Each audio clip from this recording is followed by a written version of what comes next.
It has been a wild day in the markets, especially for silver, as it is plunging today.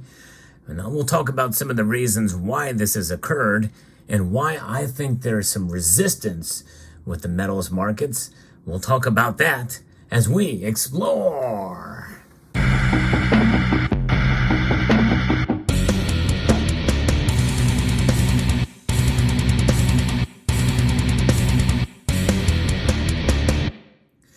It is an up and down, wild cycle for the markets, but we have seen silver and gold pretty resilient through the course leading up to the Federal Reserve's actions, raising rates a quarter of a percentage point. Although, as Silver Wolverine pointed out, typically the true effects happen usually the day after. But I don't think that's exactly what happened here. We had some economic data that has been posted, and especially with actions that occurred over there in Europe, is playing a fairly big role that's not being talked about a whole lot by most of the media accounts that I'm reading today. Pretty amazing indeed. First, we're going to take a look at a story here from FX Street that talks about what's going on with some of the release of economic data that came in above expectations. Now, this is something that we're seeing more and more as of late. And I can't help but wonder about the political implications here. And that's just it, folks. Politics plays a huge role. And politics feeds off of emotion, typically, even with the data that can be essentially tweaked and fondled in such a way to meet a narrative. And I think that's what we're hearing here. Came in above expectations. In other words, good news. We all want to believe good news, even if it doesn't necessarily meet our political agenda. But do we believe it? Well, the chefs at the Cook the Books Club make it so that hopefully most of you will believe it. Nonetheless, this has put pressure on gold and silver today. Strong U.S. economy is what they're saying. It grew at 2.4% annual rate during the second quarter, above the market consensus of 1.8%.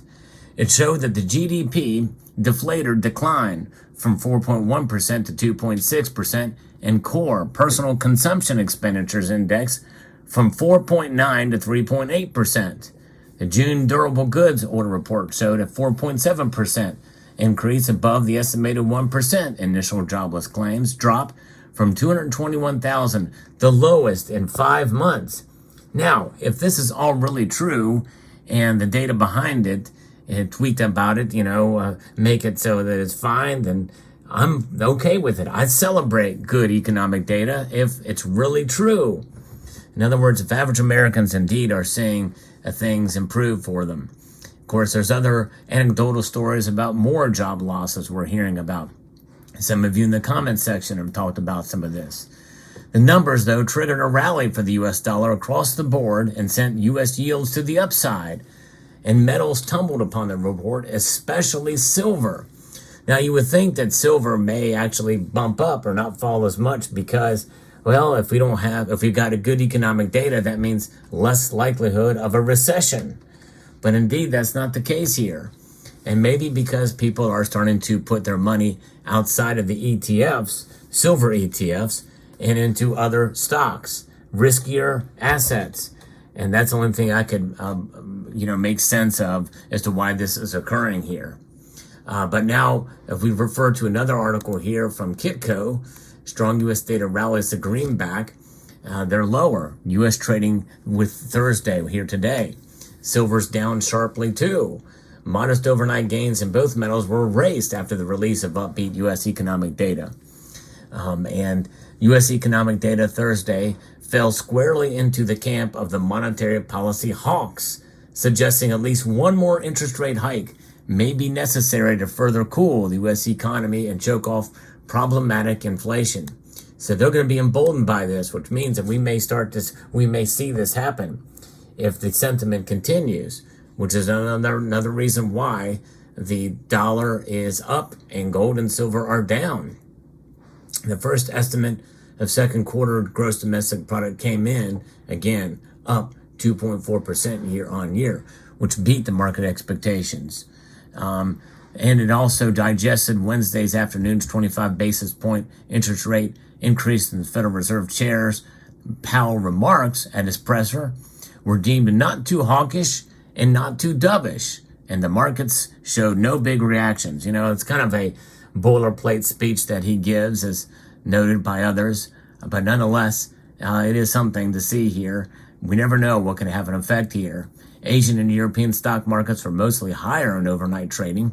U.S. stock indexes are higher, and the indexes are at or near highs for the year and amid a summertime rally that we're seeing here. So much for the doldrums, although we're kind of seeing it pull back here to just above $24 an ounce. Let's take a look at where the prices are right now as I record this video, mere moments before the markets close. Gold and silver indeed are suffering a bit here, with silver down over 3%, 3.13% as I record this video, down to $24.21. Gold is down 1.38%, down $27.20 to $1,945. Platinum and palladium have also been hit pretty hard. Platinum is down over 3.1%, down $30 today to $943. Folks, to me, that's a steal for platinum. Man, if I had the extra cash, I'd be buying more of that.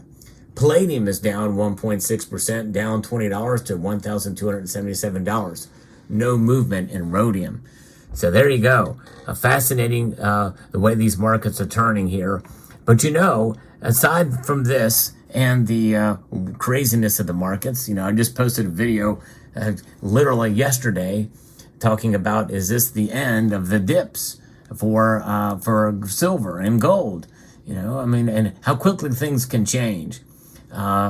Can the price only go up from here? Well, it doesn't look like it. It's down now. And that's just it. One thing I always say in my videos is that I cannot predict the future. Who knows? I can go based off of the indicators that we have, but psychology and that drives the market is certainly going to rule the day. And usually with days like today, it's an overreaction, which means that probably there'll be a correction to the upside, which is why I think we are starting to see some resistance here. Even though down well over 3%, by all accounts, that's pretty much a crushing or a plunge of silver today. But likely we're going to see that correct. But I still think there's some resistance here. And that resistance, I think, is going to probably be likely above $23 as we have we got over a month, well over a month before the next rate hike. In fact, almost 2 months before the next rate hike. And, Fed decision, whether or not there's going to be a rate hike. If there is another one, well, that could mean even a further dampening of gold and silver prices as we head into the fall. But it's anybody's guess. But here's the other thing that people aren't talking about. What the European Central Bank did. Yeah, they raised rates, but that actually weakened their currency, the euro, and I think that further bolstered and boosted up gold or the dollar. So it boosted gold, and then the dollar, boosted up the dollar, and gold suffered a bit from it, but silver especially got hit hard here. And that was pretty much expected, that they were going to raise rates, but not the reaction to the euro. So it's fascinating to see how these markets move and what could sway them one direction or another.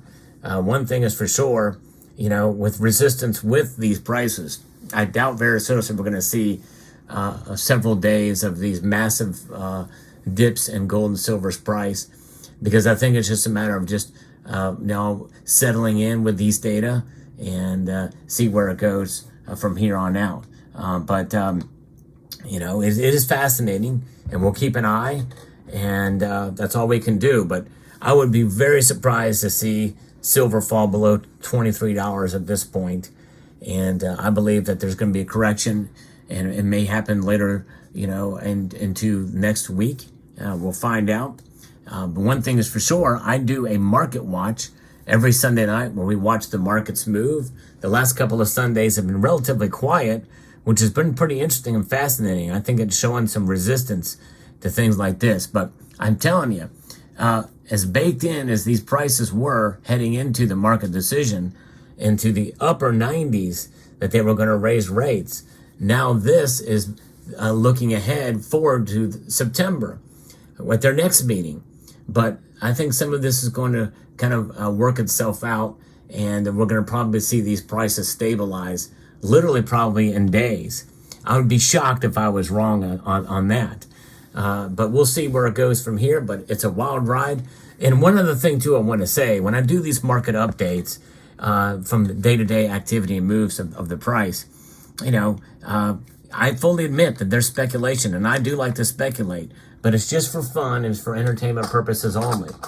No decision should be made based off of my, speculation.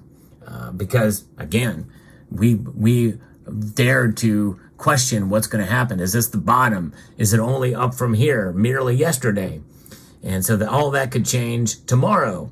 We could see prices snap right back up tomorrow, or we could see another day of downward movement to the same degree that we saw today. We'll find out. But nonetheless, it's interesting nonetheless, but the overall fundamentals remain solid for silver and gold. We'll continue to follow those here on this channel. So I hope you found this video informative, insightful, and educational. I would like to extend a multitude of gratitude to each and every one of you for watching, and to encourage you to please rate, share, comment, and subscribe.